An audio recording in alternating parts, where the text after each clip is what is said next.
draft on YouTube today. Draft season is here, folks. Pittsburgh, April 23rd, and the Lions are sitting at number 17. Today, we've got Lions news. We're going to break down our first-round draft targets and a Hall of the Underrated induction for one of the greatest Lions centers of all time. Of all time. Forward down the field.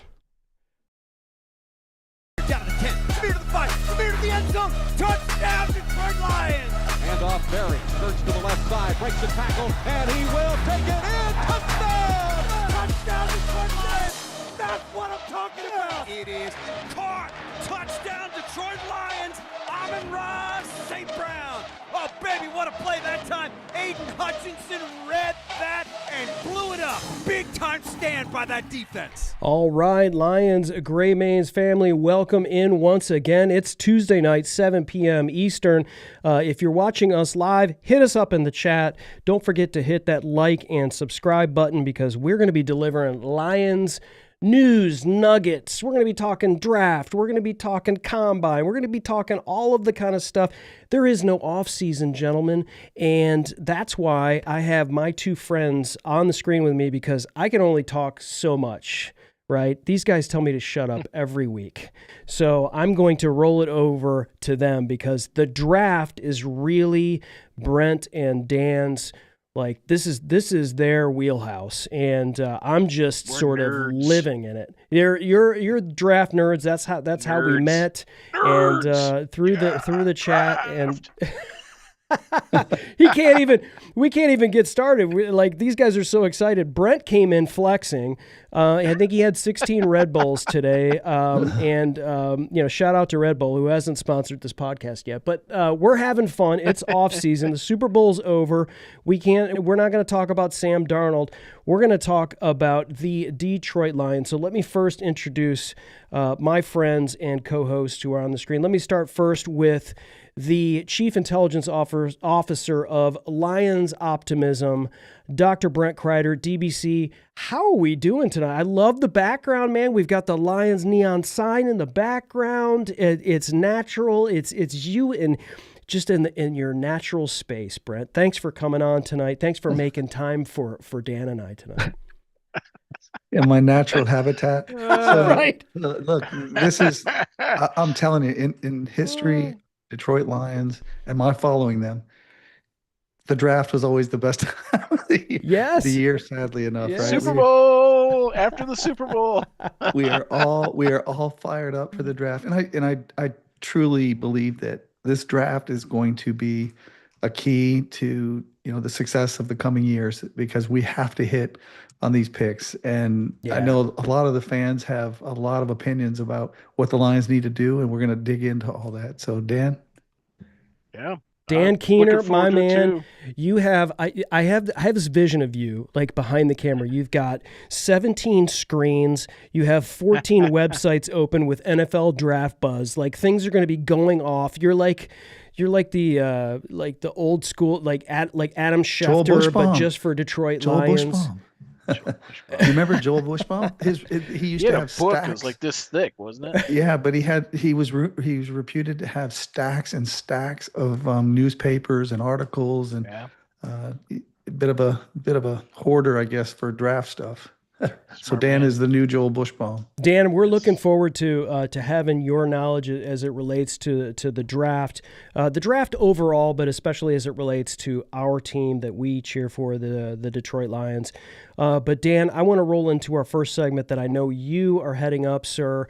We're gonna name this thing. It's gonna have a name right now on the website, and right now what we're calling it is Lions News and Nuggets. That's when I think Nuggets, I think other things. I think gold. I think other things. But we're gonna call it something else eventually. So if you're here in the chat, and I know there's a lot of folks in the chat. So before we roll over to you, Dan, Chase, thanks for joining us tonight. James Hicks. It looks like I'm ready to join as an offensive coordinator. So James, I got to give a shout out to James Hicks. Go to hicksnewmedia.com. This man is one of the people that I follow in the creator space, is a big part of the show that we do today, not just from an influence perspective, but he has a lot to do with what you see on the screen. And so, James, we appreciate you joining tonight. The Two Fan, as always, watching live. This is the place to be every Tuesday night at 7 p.m. Eastern. Let's do this. Hello to Super Sailor, Outlaw George, Shy Squad. There's a lot of words going on there, but we appreciate you. Let us know what we should call you, Super Sailor. Crystal Kreider, I think I know this name. Always ready, Crystal. And yes, as first every week, Wanda Rich, we thank you so much for joining us. So, Dan, let's roll into the news and nuggets. There's a lot to cover tonight, and then we're going to go right into our first round targets, which is the subject of our show. We do have a Hall of the Underrated. So, Dan, my man, take it away. Will do. Thank you, sir. So basically, we're creating a new weekly post every Monday, I think is what we're going to do. News and nuggets from the prior week. I'm going to bring the most important, impactful ones to the show here on Tuesday. And this week, we've got a handful of them. Again, leading off with coaching changes and updates. This is probably going to dry up pretty soon, but we had one coach get promoted and one leave. Seth Oliver, who was the let me see, I'm not Seth Oliver, Steve. Seth Ryan. He is Buddy Ryan, and I don't know which Ryan brother is he a son of. But anyway, he's a third line Ryan to go to the Jets. He's going to join Aaron. It's kind of like the Baldwins of NFL coaching, yeah. right?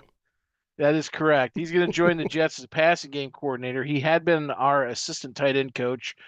He was overlooked potentially for that role, or he could have been going to the Jets all along. And as a result, the man on the left of the screen there, Steve Oliver, was promoted from assistant O-line coach to the tight end coach. So that leaves us with two assistant tight end and assistant O-line positions still open to be filled. We have it. We've seen that one of our fan favorites, Mr. Dan Skipper, he was actually out at the East West Shrine game, and he was coaching tight ends for the North team maybe. But he was, I'm sorry, coaching the O-line for one of the teams. So he's getting his feet wet. I think he wants to go into coaching. There is a strong possibility. There's the man right there in the center of the screen. Why does he look small to me? This is for those who are just listening on the audio podcast. We have this image up of him coaching. It's like I've always known Dan Skipper to be like twice the size of anybody else on the football field. He looks so small coaching. It's just like everybody crowd around my little iPad. Mike, find out who 78 is on that team right there. That dude's got to be ginormous. Yeah, I mean, has to be. He's huge. But anyway, there's a good chance that Skipper could be joining the Lions in some capacity, with two assistant positions open, that he's played both positions, as tackle eligible as a tight end. And of course, he started games at O-line. So that could be an option there.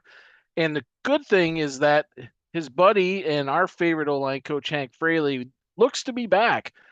He had been trying to get poached by Ben Johnson last year, and the Lions retained him. And then with their former offensive coordinator leaving, Johnson again had an offensive coordinator position open, but he decided to promote internally with Press Taylor. So Hank Fraley is still a Lion, which I think is good for us. Huge. Despite the struggles last year with all the kids and the injuries, he's still one of the top O-line coaches in the league. Agree. And then the last two nuggets we've got. So apparently, at one point last year, when we were down to grabbing guys off of Brush Street, to play safety for us, the Lions had reached out to Quandre Diggs, who had been on Seattle's practice squad, about signing with the Lions active roster. It would have guaranteed him 3 weeks of Lions, full game pay. Because they can't cut, if you sign someone to an active roster from another team's practice squad, you can't cut them for 3 weeks. And if you do, they're guaranteed the salary for the 3 weeks.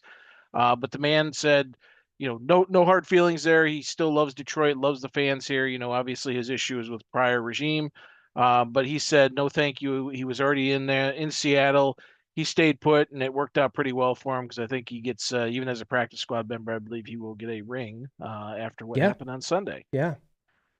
Yeah, it kind of And worked out for him. That's yeah, it did. interesting. And Diggs was a great player. I hated to see him go when we did. And we certainly certainly could have needed him.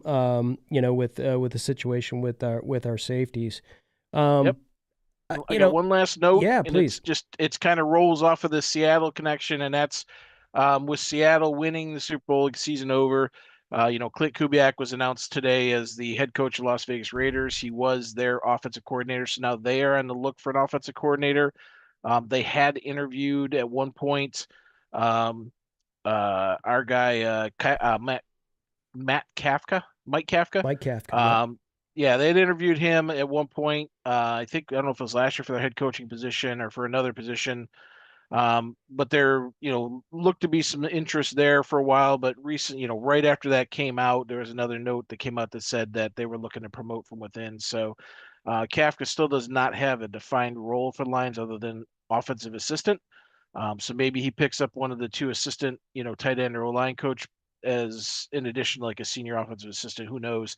But it feels like he will be staying at this point and not jumping ship really quick. But who knows? So, and that's all I have for news and nuggets for this week's show.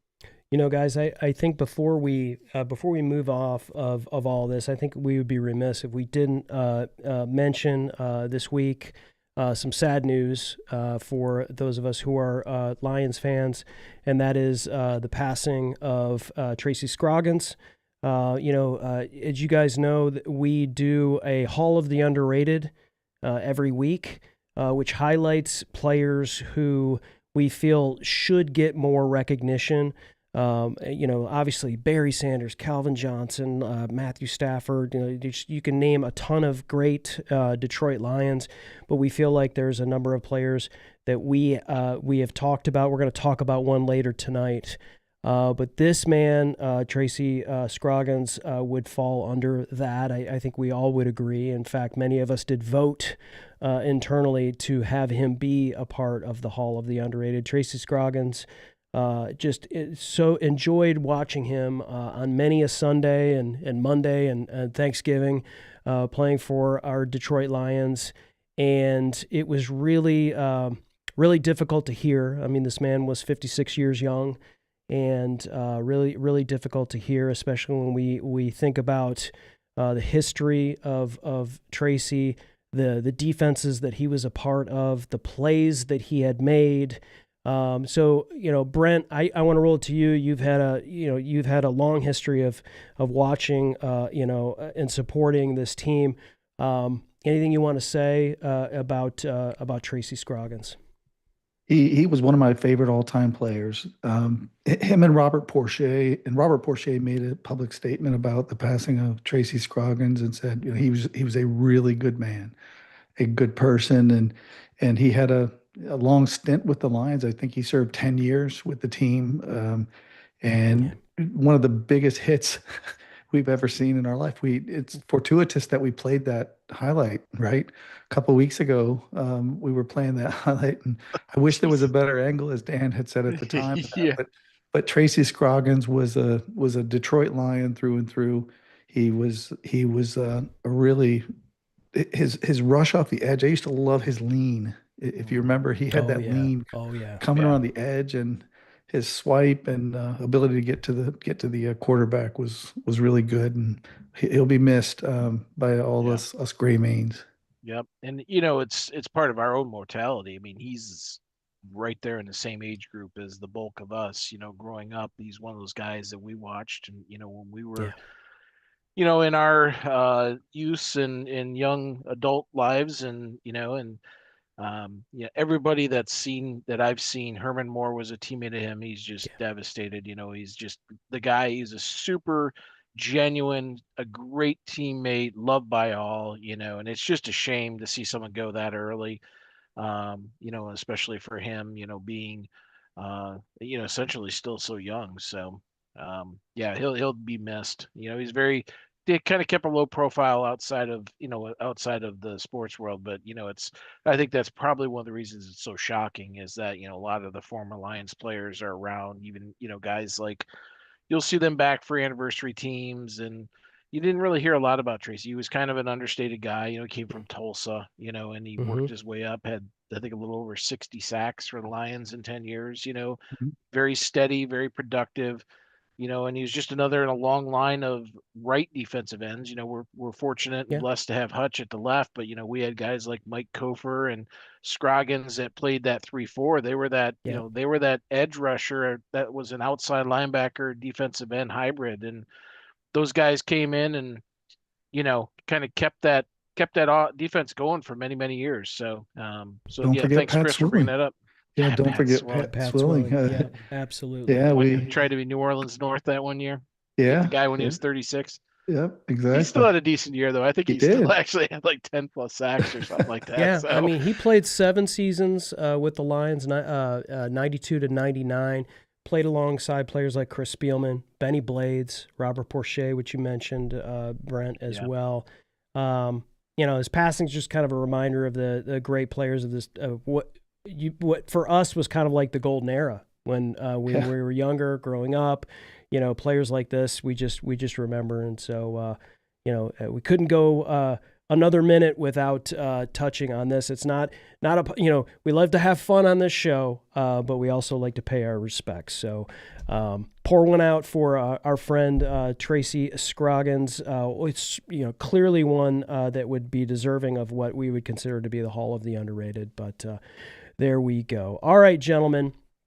We've passed our news and nuggets, but let me touch on this. Brian says, how about news and knowledge? So we already have people that are saying, hey, how about this? How about this? Hey, listen, folks, if you've got a name, if you want to, here's a little contest for you, and we'll say the Brian Kreider honorary. No, we won't say that, but we'll give you credit as credit is deserved.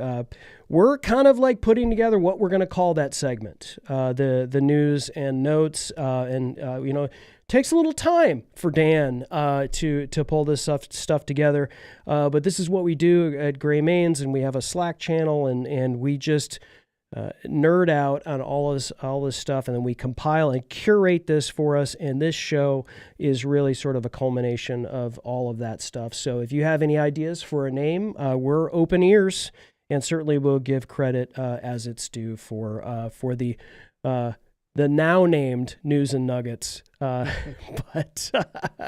I don't think that's I'm not sure I like that one. Dirt Nuggets. I'll say it. You're all thinking it. I'll say it. So our crack research guy in the back end, Mr. Mike Terry, thank you, sir.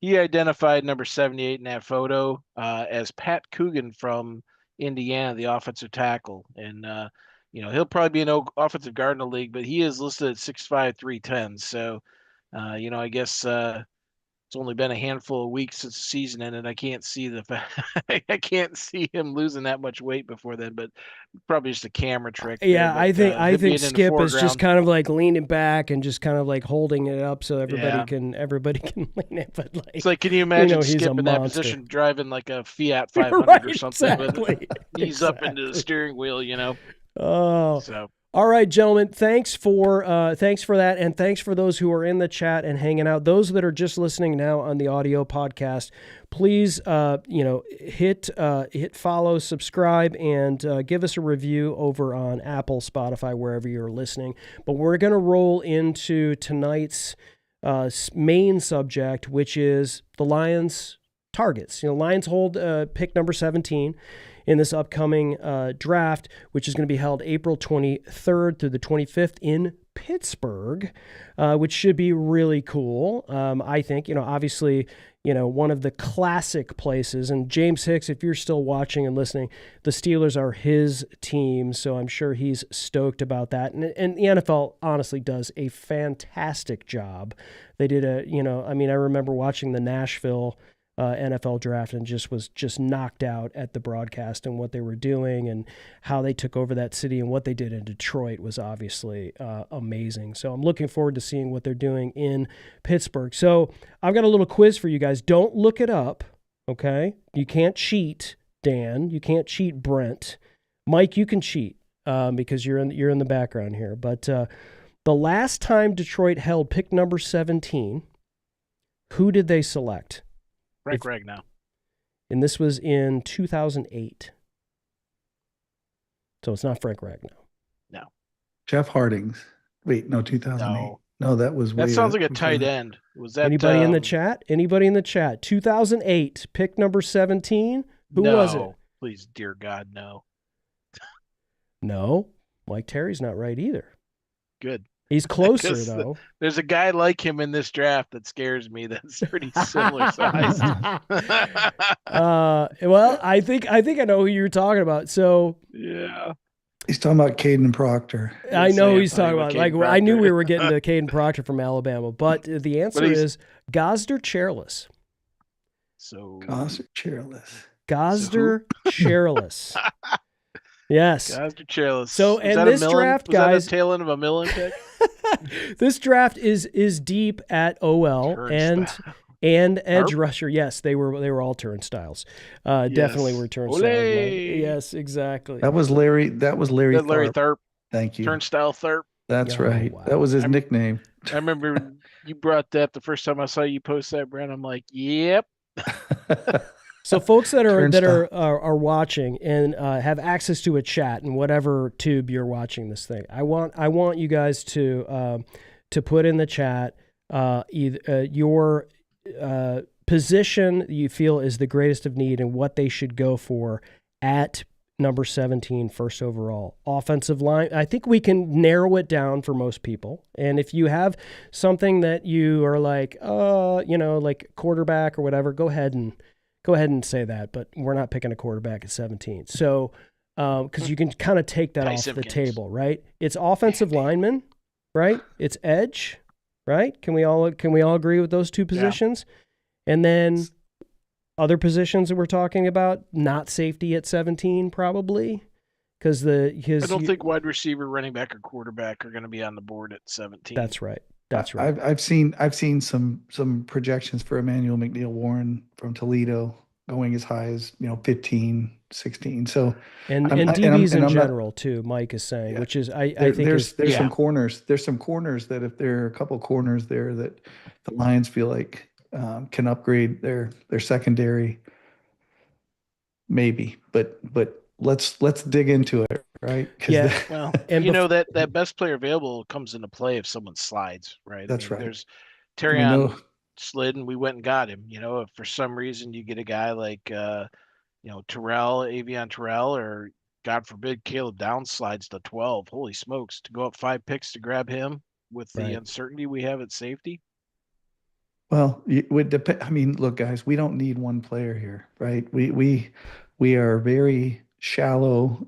Our roster has a lot of free agents. And so my thought is, I mean, you guys have heard me say this for weeks now, trade down, stockpile picks in the second and third rounds. And there's a ton of talent in the second and third rounds that are comparable to what you'll find in the late first round. So let's agree to Chris's question. I think when we went right past it here, I think I agreed, Chris, that offensive tackle and we definitely need an edge. We definitely need a safety or two. We probably could draft a cornerback, but we need linebackers. I think the defensive tackle position is going to actually be okay if given the move that Dan highlighted in his news and nuggets last week. That we'll probably pick up a defensive tackle or two, either through free agency, through one of those second or third tier guys. We don't rule out Reader returning on a friendly deal. So those are just my high level thoughts to your question, Chris. So every position we're going to trade down, and we have every.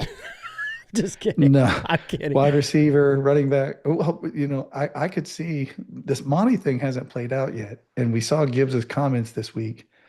Gibbs is worried it's all in Monty's court. So, as I said a couple weeks ago, I thought that was the case, that the Lions are. And Dan said that the Lions are happy with the salary that Monty has. I think Monty's the one that's unhappy. I think Monty's the one, when he put his shoulder pads in the locker and took the pictures, So running back may come into play here. We may trade Monty. We Now may. watch it, big fella. Watch it, big fella. Yeah. You don't want to get in trouble on the internet with saying stuff like that. I'm not saying just anything kidding. like Not sit me. down, shut up. That's not my style. You guys know that's not really my style, but Monty has not played out, so running back may become a position that we need. Yeah. And the kid in the Senior Bowl, that kid from Indiana, man, I love that kid. I saw you highlight Absolutely. him in your recap. Yeah. I don't think that's going to be a first round thing, right? No, I mean, we're No, talking no, about no. first we're round. looking Yeah, for he's in round definitely late one, round. right? Yeah. That's kind of today's discussion. And, running back, I think we all are underestimating how much they like Viaki. So, I mean, I have my reservations because of his Injuries. health. Yeah, he can't Yep. stay healthy. He ran hard when he was healthy. He looked good running when he was healthy, but those injuries scare me, and as a running back, Yeah. you are getting beat up constantly. So, the one thing that we need to also think about with Montgomery, it hasn't played out yet, but there's been a major vibe shift. I mean, we brought in a guy specifically to improve our running game, Mm-hmm. and a guy that's going to use a more balanced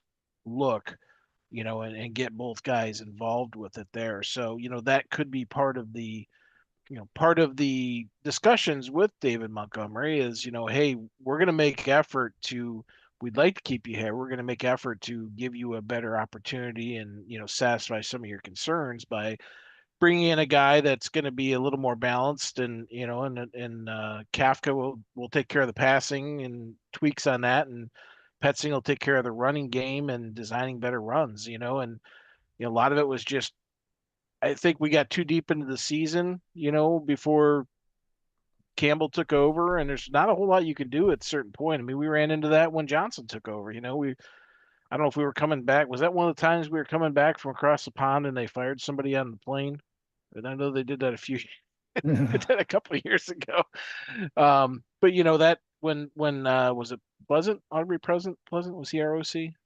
Or he was a defensive Anthony guy. Pleasant was a defensive guy. Yeah, I'm not sure who the OC was, but when Johnson took over, Lombardi, that's right, Joe Lombardi. Joe Lombardi. Yeah, so he just got fired again this week. So guy's always in the news.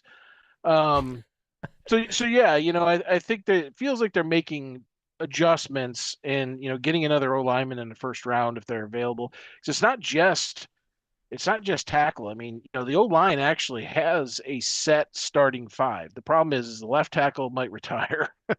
The center is going to get cut or retire. Right. You got two guards that, they showed promise, but they're still youngsters. And you've got an all pro at right tackle. Now he can move to left tackle and, it's just going back to Proctor, right? Go to Proctor. Proctor's not a left tackle in the NFL. That dude is going to get swallowed up. He is too slow, too big. He's probably best suited interior or at right tackle, but he needs to lose a little weight, get a little more nimble. He got exposed. He got exposed against against high level. High level. And he opened the season getting just destroyed. I don't know who Alabama lost to. Was it Florida State? Whoever they played to open the season, he got pretty Florida much. State. It was Florida State, yeah. He got exposed that game, and he played okay the rest of the year, and then again at the end of the season, he just was basically he's projected up there though. He's projected to be the middle of the first round. I mean, is it the 6'7", 366? Is that what people are salivating over? And they're salivating over the videos of him taking the rock and running it in from 5 yards out. I mean, his athleticism's off the charts, but so maybe he goes to the combine and improves his stock even more. Could be, but again, athleticism's great, but if you don't have the fundamental skill set for the position, I don't care how athletic you are. You're just Giovanni Manu without any like reps and anything. I mean, that guy is just as athletic, almost as big, but he hasn't really played against good competition and he's still learning the position, so he could develop for all we know down the road, but he's still a project at this point. And Proctor's played against good competition, but he's also struggled. So does that mean he can get better? Is that an indictment against Alabama's O-line staff? Or is that an indictment against Brent, the player? So like Proctor he's a massive human being. We just talked about it. And we have the news that we talked about, Hank Fraley's staying. So is having Fraley in that room change how comfortable maybe that you're taking in a guy that might be more developmental in an offensive or do we need a guy that's week one starter? We feel more confident than a guy like Proctor, maybe a guy like Caleb Lomu from Utah. Yeah, and we talked about Hennecore.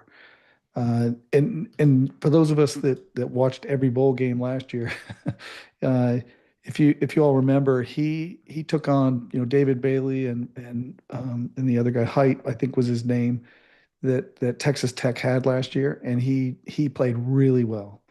So the the question is, you get a guy like a Hennecore who can play left tackle, or do we look to move our Penei Sewell over to left tackle? I'm pretty comfortable with the fact that we could play Penei Sewell at left tackle and he'd be a stud just like he is at right tackle. So the question is, are you looking for a left tackle or are you looking for a right tackle? Because Hennecore Yeah. and what's the kid from Georgia's name? I was watching some of his video the other day. Monroe Freeling. Those guys are prototypical right tackles Yeah. and or guards. They've even projected both Proctor and Freeling to move to guard.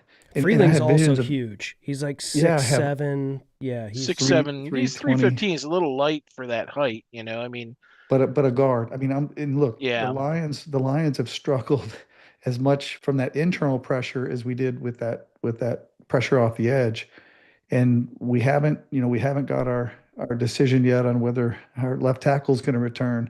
So there's a chance here over these coming weeks, and I think the Lions should be doing their due diligence on what the intent is and where they're going to stand with our long tenured left tackle. The guy's just a stud. And so I think that's going to have to be the first thing that we evaluate. If we have him returning, you could draft a guy that would be a developmental guy. Back to your question, Chris, is we could draft a guy who has the potential to slide out to tackle after a year in the NFL, learning the speed, who's a project. But man, the Lions are in win now mode. They are absolutely, and they know it, right? When Dan Campbell said in San Francisco, this may be our last chance to get to the Super Bowl, there's a lot of people out there that remember that comment. And the Lions this year, I think, are going to make every effort to put themselves in the position to compete for the Super Bowl. And so are you in on developmental guys? Are you in on somebody that's a little bit more polished without the bigger potential upside? I think that's a big question as it relates to the offensive line. But I don't think it clearly, matters, to be honest with you, Brent. You take the best tackle that's there, and you don't care what position he's best at because you've got an all pro who can play either position for you, and you put the best five guys out there. And if that means Penny moving the left tackle, he's shown he's willing to do it and shown he can handle it, then so be it. If you get a guy that's a left tackle and leave Penny at right tackle, because honestly, there's really not much of a pay difference anymore between them. They're paying right tackle guy. Lane Johnson pretty much set the market for right tackles is just important as left. So, you're spot on with what you're saying, with the exception that I don't think it matters. You don't draft well, for a role. You draft the best player, period, zip, put him on the field. And if Decker comes back and you need to put him in at the interior for a year to get him some work, then you do that and see if Ratledge or Mahogany or whoever could play center. Or I still, I've got Thursday as my analysis for the O line. We're a little ahead of it, and I should have got that done first before this discussion. But I put in my write up that I anticipate the Lions getting a center in free agency, and if it's Linderbaum, so be it. Go for it, and then go in and getting a tackle in the draft. But that's kind of what I expect to happen. But again, everybody else could expect to take tackles in the draft, and the guy's not there. So Chris has got a preview of it. So I kind of outlined, free agents and draft picks for each of the three positions. But we have outside of the guard, which I think we're pretty set at. Those guys should develop. Center and tackle is definitely a need, regardless this year or next year when Decker comes back. We just have to fill that depth out with better players than what we have right now. Yeah. Well, the question though, Dan, wasn't, you don't put the best players out there. The question is, do you go with a developmental guy, as Chris asked, or do you go with a more polished player who may not have the upside that that developmental guy has? I think that was the question. It wasn't, around do we move Panay from the right to the left? It was, do you take a guy like a Hennecor who might be a little more polished over Caden Proctor or Monroe Freeling, or do or do you go with those less polished diamonds at this point with the potential that they have a bigger upside? I'm a fan of taking I'll take a guy with less of an upside over a guy who has a big upside and has yet to prove it. A guy you can trust a little bit more that can get it done is basically what you're saying. I look at it as why not both, right? If a guy's, Well, again, my answer about with Sewell, I think it still holds, right? If a guy if he's decent but not great at one position, has the ability to get better, if you could plug him in at right tackle, which is not the premier tackle, because it's not Goff's blindside, while he's learning and getting better, again, I think the flexibility that Sewell gives us allows us to do exactly what you're saying, Brent. You could take either one of those guys. Okay, You so don't have to Dan's in make on that Proctor. decision. I'm here, Chris. I'm hearing Dan's in on the guy with the I don't bigger think upside. Dan's draft ever in on Proctor- Proctor. No. I mean, here's my thing. If we He's draft got the bigger Proctor, upside. if we draft Proctor, he is a right tackle, and Sewell's moving to the left. Yep. I mean, No doubt. that's not even up for debate, right? That's how it All happens. jest aside, I knew that's what you were saying. Yeah, I and was we would being run the funny. ball to the right between him and Ratledge, like ridiculously, like road grader stuff, and the left side would be just as good. Yeah. Just got to get that center position nailed down. Guys, I want to pull up this graphic because I think we're starting to tread into this territory where we're talking about that target in round one, which is 17, and we're also going, but what about this? Yeah, but what about this position and how these things? And so I think there's two things here to talk about. What are the picks that we have? So what's the capital, the draft capital that we have, and what has Brad Holmes done historically since 2021 in these drafts, and how has he moved pieces around? And let's be honest, especially in the last few drafts, he has really moved some things around and taken some shots high up and trading picks to get and go after players that, quite frankly, could have been available in a round or two later. Potentially, Isaac Teslada comes to mind, but even further back, we can talk about Hendon Hooker, Broderick Martin, and some of these other sort of things. So for those that are just listening, the 8 picks that we have 8 picks in the upcoming draft. So a lot of capital, but a lot of late round capital. So not a ton of value to work with. So we'll see how that works out. Obviously, we're talking tonight about number 17 overall. We do not have a third round draft choice, ladies and gentlemen. We have a second round, which is number 50 overall. We've got a fourth round pick, which is number 118. We have a fifth round pick which is number 155. Then we have 3 sixth-round picks, 186, 203, 212, and then a seventh round pick in 222. So, guys, looking at this, do you see any opportunity for Brad Holmes to move anywhere we're not talking about him moving anywhere. We're talking about trading down, not necessarily going up. Do you feel like we have enough capital? We'd have to go into next year's draft if we want to move That's up. what he does, though.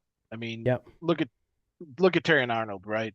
What did we give up? We went from 29 to 24 because Arnold fell all the way down to 24. Crazy. Mm-hmm. And what did we give up? We gave up a 7th rounder in 2025.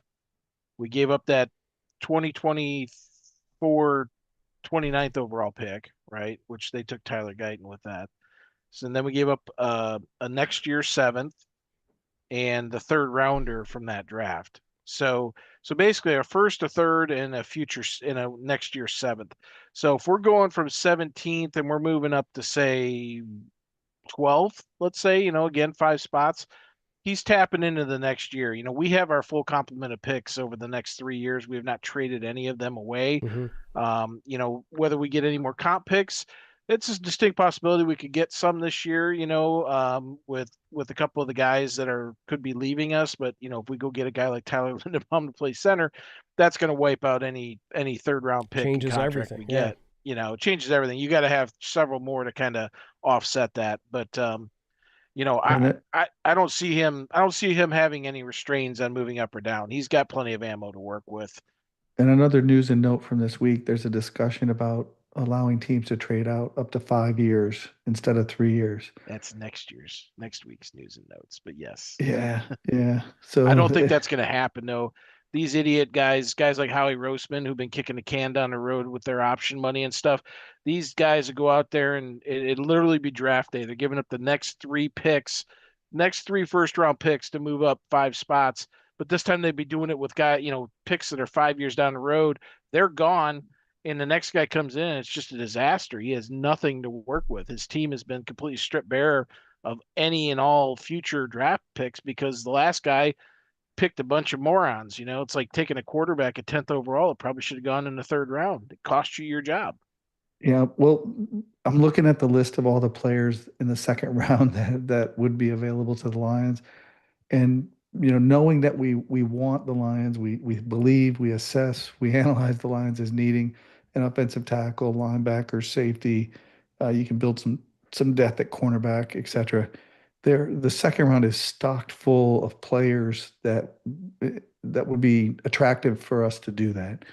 And so the question becomes, is this a year that Brad, and he's traded down, he traded down to select JMO, and so he's traded down in the past um, to make selections for targets that he wants, and knowing how many positions that we have needs at, and the available players at those positions of need. We talked about how deep this draft is in offensive linemen, interior offensive linemen. Can we get our center? Can we get our linebacker? Can we get our safety in the second round? Um, there's still, the possibility that Hannah Core and a couple other offensive linemen fall to the second round. So, you know, I think this is the year that we have a need. Not having a third round draft pick. If we had that third round draft pick, I think that would change everything in the sense that we could move up into the second round because we've got enough, sixth and seventh round picks to be able to make those types of trades. So, my vote is still to move down, and I believe that by having three, if we could get 3 second round picks and another third round pick, I think we stack the cupboard full of positions of need that the Lions have with players that are just as good as what you would get at the end of the first round. Yeah. One quick correction on that. We did not trade back for Jammo. We actually traded up from Yep.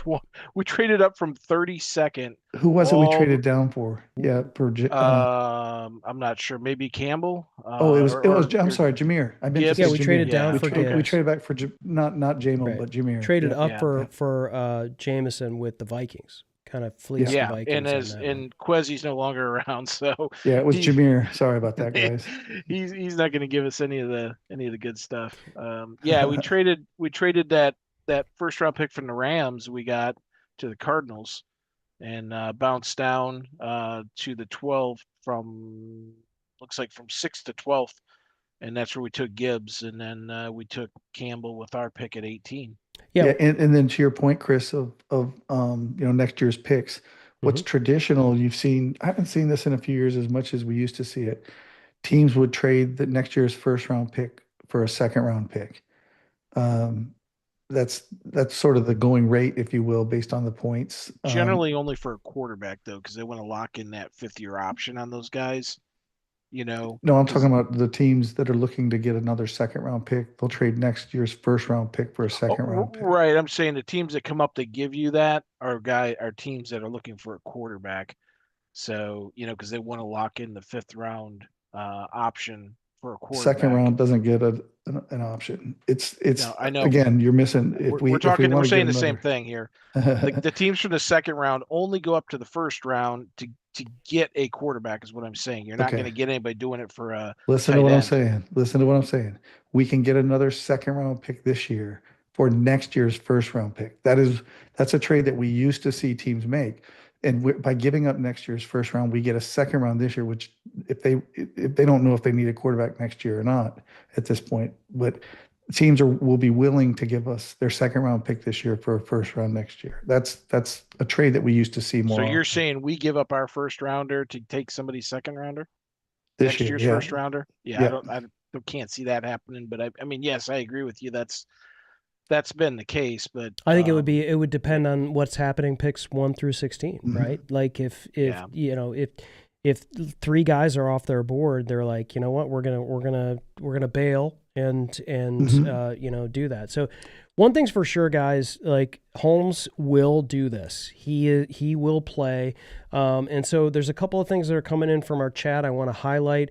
We have not talked about 2 other positions. One is obviously edge at 17. There's a number of players that are coming up on with edge. But Chase comes in hot with a tight end. Kenyon Sadiq at number 17. Boy, there's a lot to like. Athletic tight end. We just have Drew Petzing now as our offensive coordinator. Boy, he's like the tight end whisperer, guys. Honestly, I mean, listen, this would depend on whether or not, if they looked at Sam Laporta's back and it was like, we don't know, what he had surgery already. He's rehabbing. He's due back by the start of camp. Probably fine. And, so why would we have Laporta and Sadiq? And, that's a guy I feel like somebody might even reach for way before us. He's literally, there's 2 tight ends in the first 2 rounds, Sadiq in round 1 and Claire somewhere in round 2. Yeah. Bottom of round 2, top of round 3, and then you don't go up until like 75 or 80. You start getting a couple more guys. I mean, there is tight ends. This is a terrible draft class for tight end, unless you're looking to grab a dude in the later rounds to like fill out your third tight end role as a blocker and occasional catcher. Yep. That's where the value's at in this draft. Otherwise, I think you're. And Sadiq is not known as a big blocker either, so it's like, and that's going to be a real key component to what we're doing is having a tight end that's got soft hands for sure and is athletic for sure. But man, you got to be a willing blocker, and I don't know if it's a shortcoming of Sadiq necessarily, but.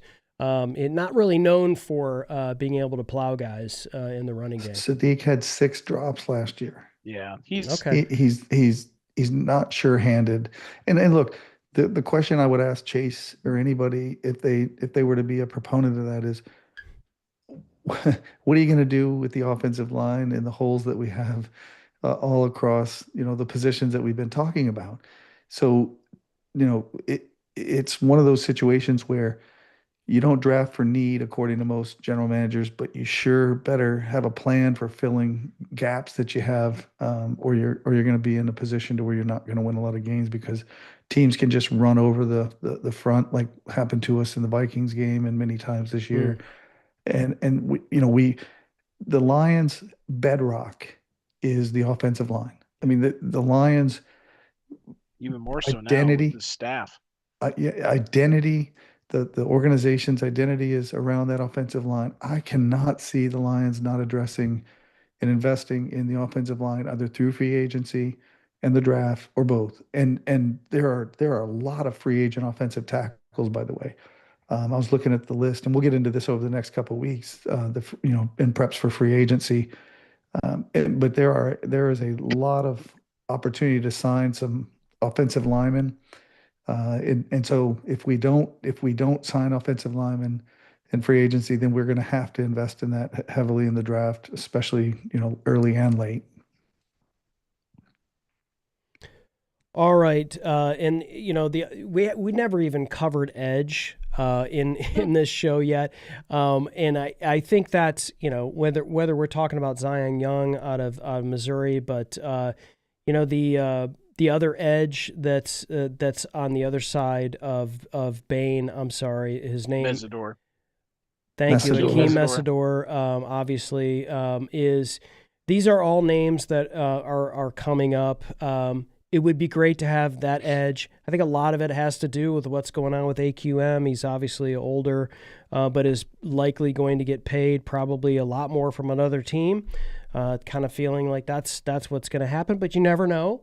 And so that'd be nice if he were to come back for another season, and then we could solidify the offensive line. But it pretty much feels like the three gentlemen on your screen and in your earballs are thinking offensive line for the draft as our. And the other one is that we're seeing coming up in a lot of mocks is Keldrick Falk, the edge out of Auburn. That's kind of a sleeper. That's who I was going to bring up, Chris. Yeah. So Dan and I both like him. I do not like him. Oh, he's the one you don't like.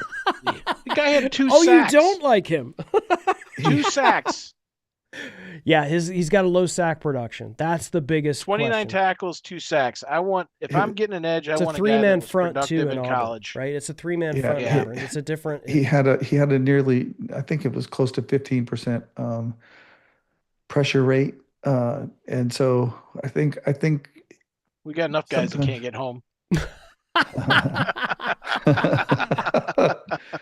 One more. Come on in. Hawk was one of your guys that you liked. No, I mean, the guys I like, I like Bailey, obviously. Obviously Bain, he could have been more productive. I really like Mesidor, and he will definitely should be available, but I think you point out he's a little bit older. But like Bailey and Howell and Mesidor. Howell was the guy you liked, right? Yeah, Howell, yeah. And then you get down, guys like Zion Young, obviously, Derek Moore from Michigan. He was highly productive. The other Texas Tech guy, Height, he had 10 sacks last year too. He's a little bit lighter. And then there's guys down, if you go back to the 4th round, guys like, Kamara from well, he didn't really have, but like Malachi Lawrence from UCF, a little bit smaller school, Caden Curry, the guy with the short arms from Ohio State that had 11 sacks. I mean, there's guys that are productive. And when you look at last year's draft, especially like tight end and edge, and you look at the guys that came in and performed, they were the guys that were doing things in college. They were not the guys that just like did nothing and came to the league and suddenly blossomed. I mean, they were productive in college too. So, man, I hope we trade down.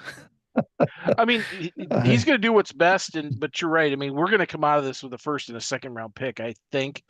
If we trade our 1st round from 17, I don't think we're going to fall out of the 1st round. I think we'd go down into the 20s. Someone wants to come up, but you got to make sure that you know who you're taking. You can't pass up a blue chipper for hope that someone's going to be there, unless you've got moving back 5 spots and you've got 6 guys on your board that you're comfortable with any of those 6. That way you're guaranteed you'll get somebody, To that Brian Kreider question there. I think that I'd be willing to say you trade down, multiple times, because somebody's going to fall in love with Ty Simpson. Somebody's going to fall in love with dumb teams take long shots. Yeah. Yeah, that's right. Yeah. Simpson will be the guy they trade up for from round 2 into round 1 to try and grab with the 5th-year option. And we collect a 2nd and 3rd round pick for something like that, right? I mean, and even a 2nd round pick next year. That's kind of if you add up the numbers, it might be something like that. So, 2nd round pick, a 3rd round pick, and if we had 2 seconds and a 3rd, and then trade down again, because there's a whole stack of people as we get into this over the next few weeks. There's a whole stack of people that are rated roughly the same in that range. So I'm excited to have those conversations. Just got to find a willing participant, because everybody where we're at, where there's a bunch of teams that either just missed the playoffs or were first out in the 1st round of the playoffs, and they're all in that same boat. They need a couple of guys. They're not one guy over the top. They're not, like the Rams when they traded for Stafford, or, the Eagles when they, won a couple of years ago, or the Chiefs when they were winning, where they can just go and take the best of the best, to try and fill out a roster going forward. These teams have definite holes, both in free agencies causing it as well as the injury or whatever. So I think that's going to be our hardest thing, is finding a dance partner. So. All right, gentlemen, it's time to roll into our final segment of the evening, and here we go.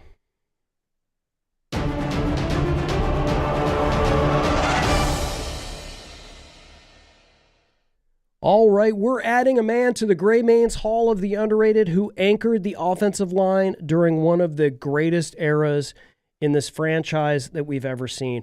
The most casual Lions fan couldn't pick him out of a lineup. And that is the one and the only Kevin Glover.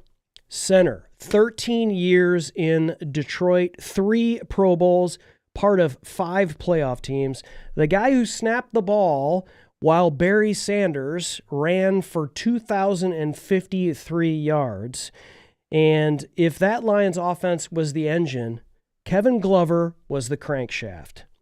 Let me put up the numbers, and we can talk about this kind of stuff. And then I want to hear from my man, Dan and Brent. He's obviously the center, although he did play guard and even some tight end early in his career.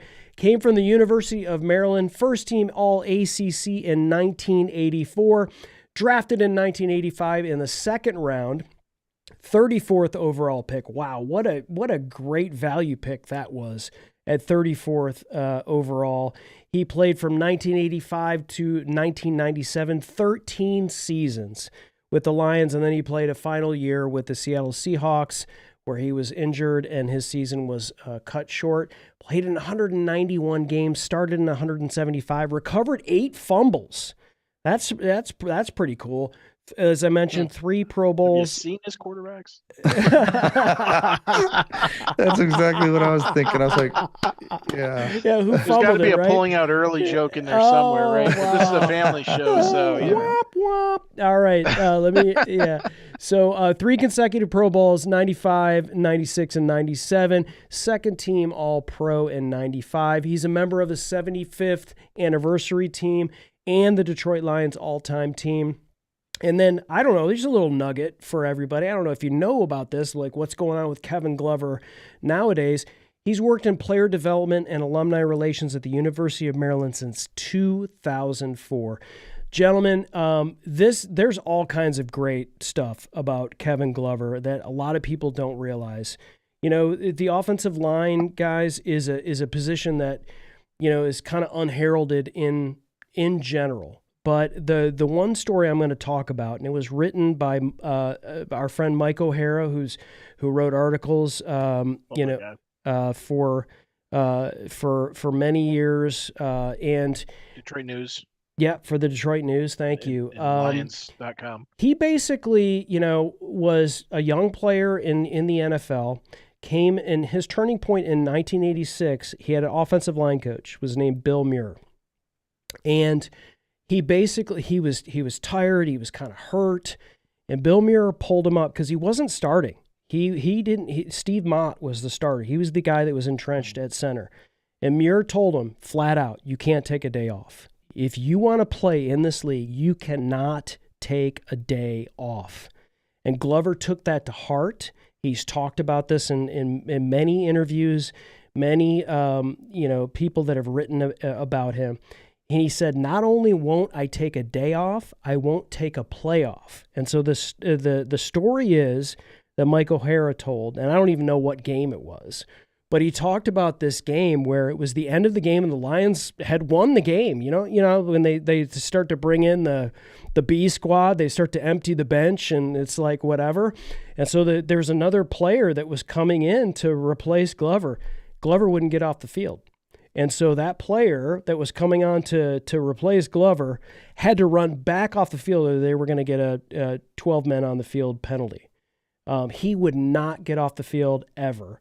And so, I mean, to me, that is just like, what a tenacious player. Like, he took that coaching and he said, you know what, I'm not going to take a playoff ever, for the rest of my career. And so he's legendary. I mean, obviously the 97 season, when he was blocking for Barry Sanders for 2,053 yards. It was just amazing. Guys, I want to roll it over for you. Let me start with you, Dan. When you think back to those Lions teams in the early to mid-'90s, how much did Kevin Glover's consistency, his toughness, how did that define the DNA of the offensive line?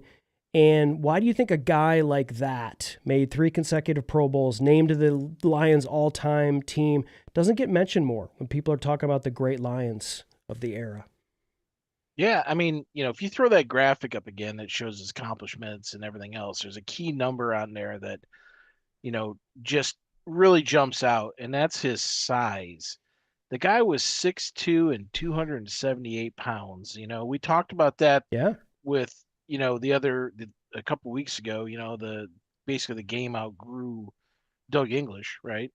And he was a giant and then he wasn't. Well, Glover came in when the game was getting bigger. My son plays D3 football.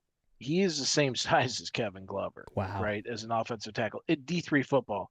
You go anywhere now, we're talking about Caden Proctor. This guy is 6'7" or 6'6" and 366. Mutants. We had centers that were 6'6", the kid from West Virginia we had for a few years, and Glover came in and he controlled the middle of that line. It's not all about, you know, how big you are, how athletic you are. We talked about this, 20, 30 minutes ago, right? It's about your technique too.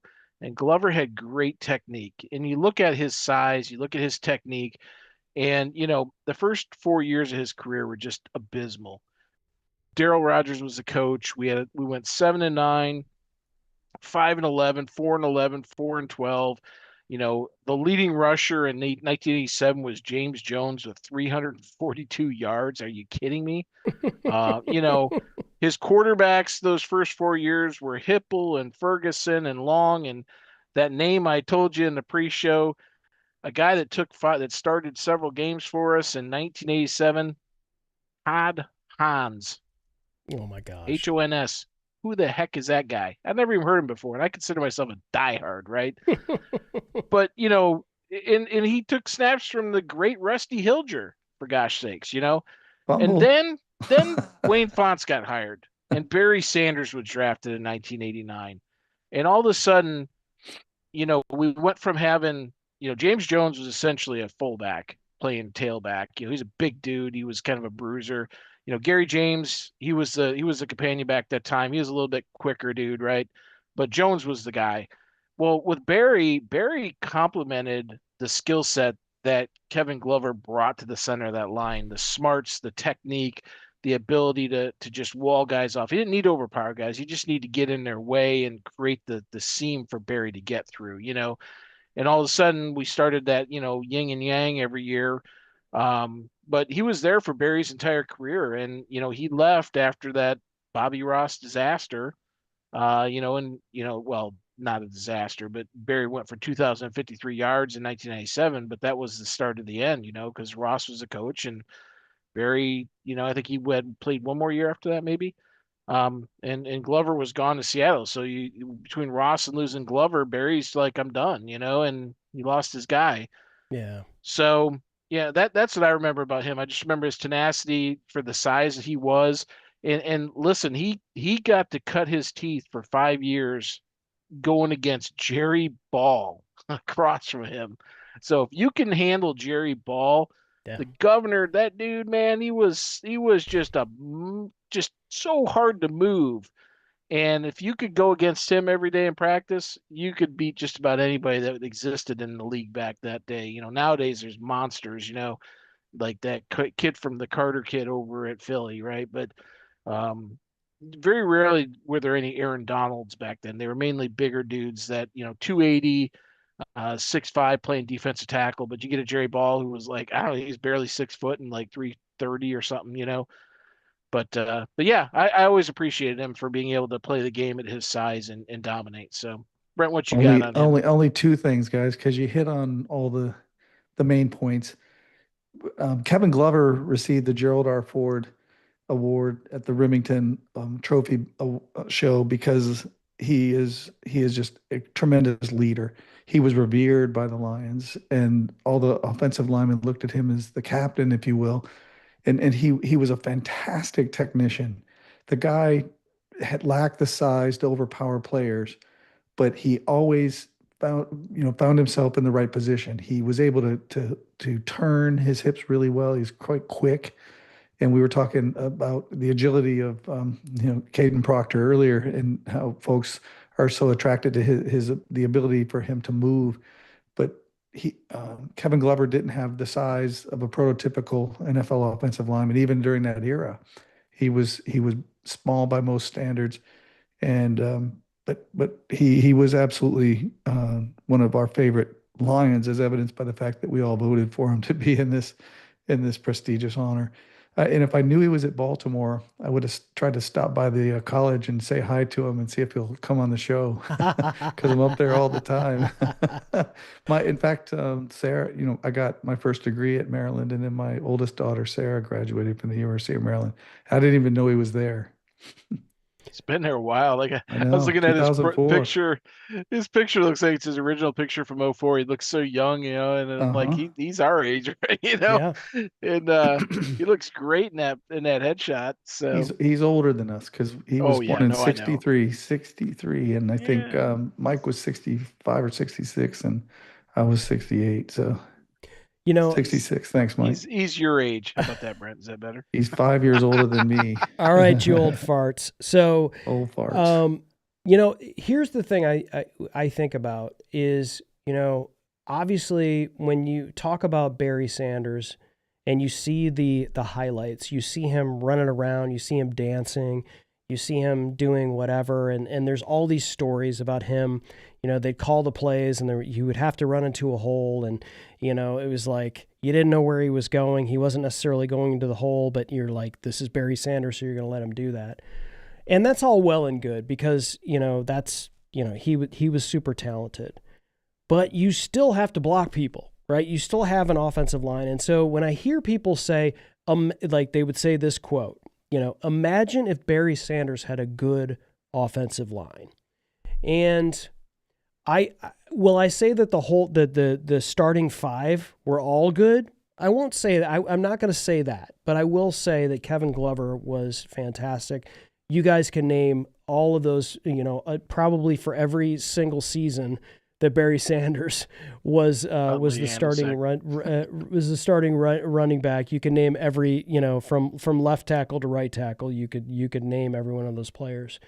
But Glover was just this guy was an absolute monster. He was consistent, and once he took over full-time center in 1989, that was the same year Perry was drafted. That's not a coincidence, right? That the Lions then were in a run to be a playoff contender. The moment that Glover was locked in as the starter, then they made the playoffs 5 times. It wasn't all about Barry. Listen, I'm not going to take anything away from Barry Sanders. We all know that he's one of the greatest, if not the greatest Lion of all time and super talented. But even Barry will tell you that guys like when he mentions his offensive line, Kevin Glover is one of the first names that comes out of his mouth. And I tell everybody, Chris, that will listen, the 1991 Detroit Lions offensive line, if we had managed to keep Mike Utley and Eric Andelsek, the Lions would have been Super Bowl contenders. Mike Utley. Lomas at left tackle. Who was the right tackle? Is that big dude? What was his name? Anyway, but I mean, if you've got a core, especially in the center of the offensive line of Andelsek, Utley, and Glover, and we all know what Lomas Brown was. He well deserved he go into the NFL Hall of Fame. Oh, absolutely. We hope that he gets into the NFL Hall of Fame. It has to. But that offensive line was 12-4. Then after we lose Andelsek and Utley, we go to 5-11 the next year, and I think there's a direct cause and effect there with losing those players. So before we close the show, Chris, love to acknowledge some of our fans and specifically one of our fans, if we can do that. Absolutely. Eric Sanders, by the way. What's that? Eric Sanders was the big dude at right tackle. Yes, thank you. Yeah, let me close this out. So Kevin Glover played 13 years, gave everything he had on every single snap, helped build one of the most exciting eras of Detroit Lions football, and still to this day is giving back to the game through the University of Maryland. 3 Pro Bowls, 5 playoff teams. The guy Barry Sanders called his teammate and his friend.